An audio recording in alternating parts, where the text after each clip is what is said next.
Разрешите, я ее зачитаю.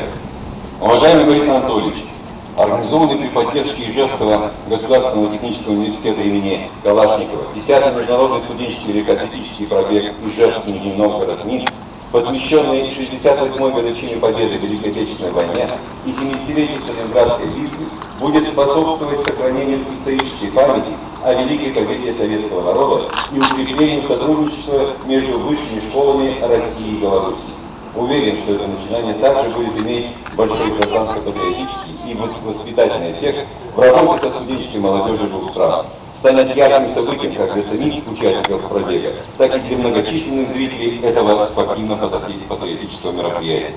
Желаю вам и всем участникам легкоатлетического пробега Ижевск, Нижний Новгород, Минск крепкого здоровья и успехов. С праздником вас! С уважением, заместитель председателя правительства Российской Федерации Дмитрий Рогозин. Слово предоставляется заместителю правительства Удмуртской Республики Николаю Николаевичу Мусалимову.